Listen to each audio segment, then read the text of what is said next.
देखता है, तू परों को खोल जमाना उड़ान देखता है, अरे जमीन पर बैठकर क्या आसमान देखता है।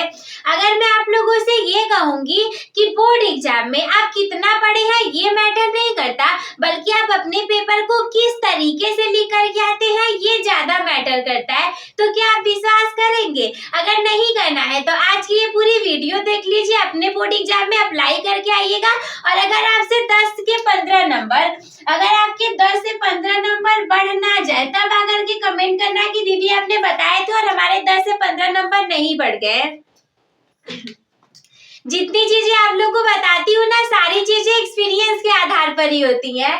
तो देखो, बोर्ड एग्जाम 2026 में डजंट मैटर आप क्लास 10th में हो, डजंट मैटर आप क्लास 12th में हो, लेकिन आज की ये वीडियो आप दोनों लोगों के लिए बहुत इंपॉर्टेंट होने वाली है। पेपर लिखने के 5 ऐसे बेहतरीन तरीके जिनका की प्रयोग करने पर 10 से 15 नंबर बढ़ेंगे, जरूर से बढ़ेंगे, और हो सकता है इससे ज्यादा भी बढ़ जाए। लेकिन पेपर लिखने के तरीके के लिए सबसे पहला नोट पॉइंट आपके लिए बहुत जरूरी है। नोट पॉइंट ये जरूरी है कि क्वेश्चन को अच्छी तरह से 2-3 बार पढ़ लेना। आप लिखेंगे कैसे? सबसे पहली बात कि क्वेश्चन को ही अच्छे से 2 से 3 बार पढ़ लेना है, वरना कई बार ऐसा हो जाता है ना, प्रश्न में कुछ और पूछा था और हम कुछ और लिख करके आ गए। पता चला क्वेश्चन में पूछा था कि समजात अंग क्या होते हैं, क्वेश्चन में पूछा था समजात अंग क्या होते हैं, हम लिख करके आ गए कि समृद्धि अंग क्या होते हैं ना। हो सकता है क्वेश्चन में पूछा हो समृद्धि अंग क्या है, हम लिख करके आ गए समजात अंग क्या है। तो अब क्वेश्चन पेपर वाले को थोड़ी पता है कि आपसे गलती हो गई थी छोटी सी, वो तो ऐसे काटेगा, 0 नंबर दे करके चला जाएगा।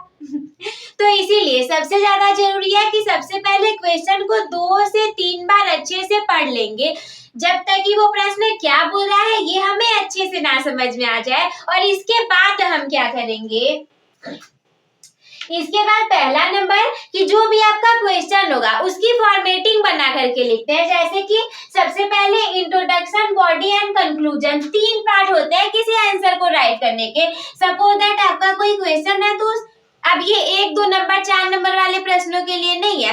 1-2 नंबर का तो आप 1 लाइन 2 लाइन लिख दोगे तो भी वो आपको मिल जाएगा। 4 नंबर के लिए 1 पेज लिख दोगे जैसे तो भी मिल जाएगा। लेकिन क्वेश्चन अगर उससे ज्यादा होंगे, 5 number 6 number 7 number 8 number 9 number 10 number 15 number 20 number, तो बहुत ज्यादा इंपॉर्टेंट है कि सबसे पहले क्वेश्चन का जो भी इंट्रोडक्शन होगा यहाँ पर लिख देना। अब इसका मतलब ये नहीं है कि इंट्रोडक्शन हेडिंग डाल करके लिखेंगे, पैराग्राफ के रूप में लिखना। जैसे गणित की बात करें तो क्या दिया है, क्या हमें पता है, क्या ज्ञात करना है, वो आपका इंट्रोडक्शन हो गया। तो बॉडी पार्ट की बात करें तो बीच में जितना आप कैलकुलेशन करेंगे, कंक्लूजन में आपका रिजल्ट निकल जाएगा। निबंध की बात करें तो रूपरेखा आपका इंट्रोडक्शन हो जाएगा, जितना पैराग्राफ बना करके लिखेंगे बॉडी पार्ट हो जाएगा, और लास्ट में आपका निष्कर्ष के रूप में कंक्लूजन निकल जाएगा। तो जितने भी प्रश्न होते हैं बड़े बड़े, वो सारे ऐसे ही लिखे जाते हैं। सबसे पहले आपको इंट्रोडक्शन लिखना पड़ता है, और इंट्रोडक्शन के बाद में क्वेश्चन की बॉडी पार्ट बीच में लिखी जाती है। ऐसे ऐसे करके ये क्वेश्चन का बॉडी पार्ट होता है। जैसे कि लेटर एप्लीकेशन इजी राइटिंग भी होता है ना, वैसा ही। और एट लास्ट में आपका निकलता है कंक्लूजन, और यहीं पे आपका प्रश्न पूरा हो जाता है और एग्जामिनर चेक करता है, और जितने भी नंबर का प्रश्न है आपका उतने में से उतने नंबर दे करके चला जाता है। सो दैट इज वाई ये इंपॉर्टेंट है कि इस तरीके से क्वेश्चन को अटेम्प्ट करना। दूसरी बात है कि पॉइंट वाइज जवाब देना। अगर मान लो 5 नंबर का प्रश्न है आपका, और आपने एक पैराग्राफ के रूप में ऐसे जस का तस चाहे जैसे लिख दिया, और एक बच्चे ने क्या किया, 1 पॉइंट बनाया, 2 पॉइंट बनाया, 3 पॉइंट बनाया, 4 पॉइंट बनाया, 5 पॉइंट बनाया, और भले ही उसे नहीं आता था लेकिन फिर भी उसने, मान लो उसको 2 पॉइंट आते थे, फिर भी उसने 3 पॉइंट इसी में से बना करके लिख दिए। और आपने क्या किया, केवल 1 पेज लिया, पैराग्राफ के रूप में सारी चीजें छाप दी। क्या लगता है किसको ज्यादा नंबर मिलेगा? हो सकता है कि आपको एग्जामिनर 5 में से 4 नंबर दे करके जाएगा, जबकि जिस बच्चे ने ऐसे लिखा हुआ है ना, मे भी पॉसिबल कि उसे 5 में से 5 पूरे नंबर मिल जाए, भले ही उसने सारी चीजें अच्छे से नहीं लिखी है। लेकिन जब पॉइंट वाइज लिखे रहोगे तो एग्जामिनर को पता रहेगा ना कि कहाँ पे कितने नंबर देने हैं। बच्चे ने 5 पॉइंट लिख दिया, अब हमें 5 नंबर तो देने ही पड़ेंगे।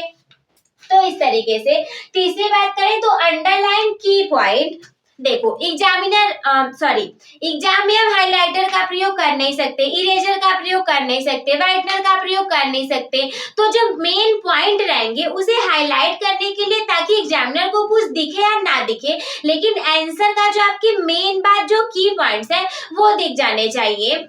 कोई भी क्वेश्चन है उसका जो भी आंसर है, सारे आंसर के की पॉइंट जरूर होते हैं, इंपॉर्टेंट मेन पॉइंट जरूर होते हैं, और केवल उन्हीं कीवर्ड से वो पूरा आंसर बना हुआ रहता है।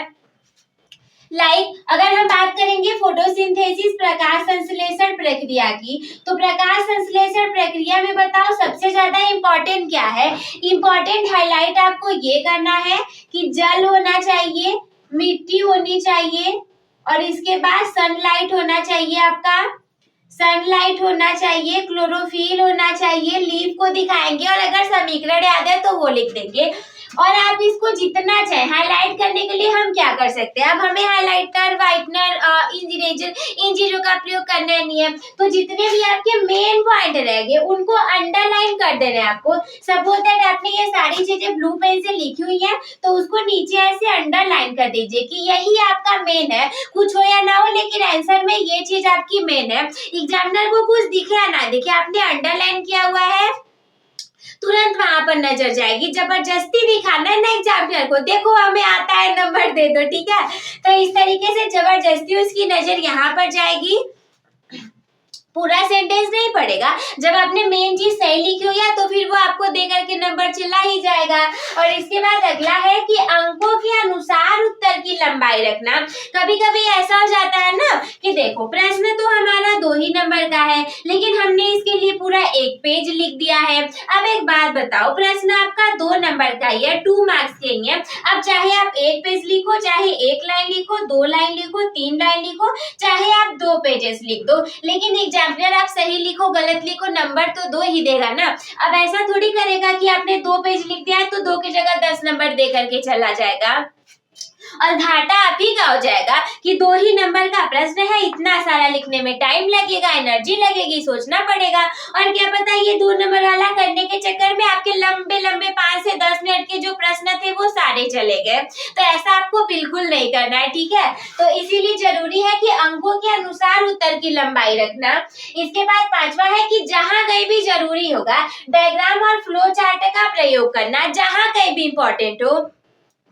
जैसे हम बायोलॉजी की बात करें, जूलॉजी की बात करें, बायोलॉजी में आपके जो चीजें आ जाती हैं, जीव विज्ञान में जितनी चीजें आ जाएंगी लगभग, बहुत सारे 1-2 प्रश्न छोड़ करके डायग्राम तो सारे क्वेश्चन में बनाने के लिए रहते हैं।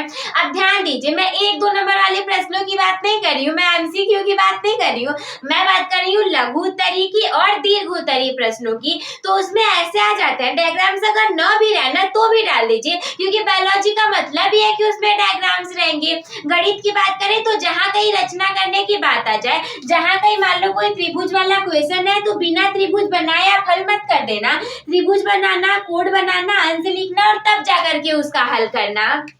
इसके बाद कहीं कहीं फ्लो चार्ट का प्रयोग कर देना, जहां कहीं भी आपका ऐसा है कि ठीक है फ्लो चार्ट का हमें यहाँ पर प्रयोग करना जरूरी है, हमें करना ही पड़ेगा।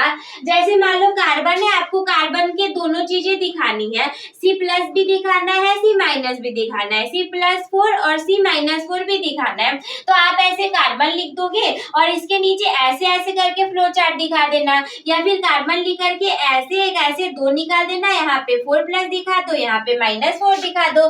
तो जहां कहीं भी जरूरी हो फ्लो चार्ट का प्रयोग जरूर से करना, इसकी वजह से ज्यादा नंबर मिल जाते हैं। तो आई होप मेरे प्यारे दोस्तों, मेरे प्यारे भाइयों बहनों, मेरे प्यारे साथियों, कि जितनी चीजें मैंने बताई हैं कि बोर्ड एग्जाम 2026 में ऐसे ही पेपर लिख करके आइएगा और उससे ज्यादा नंबर आएंगे आपके, अगर आपने इन सारी चीजों को फॉलो कर लिया तो। और कभी भी मैं आप लोग को वैसी चीजें नहीं बताती हूँ जो कि मेरे एक्सपीरियंस में नहीं है।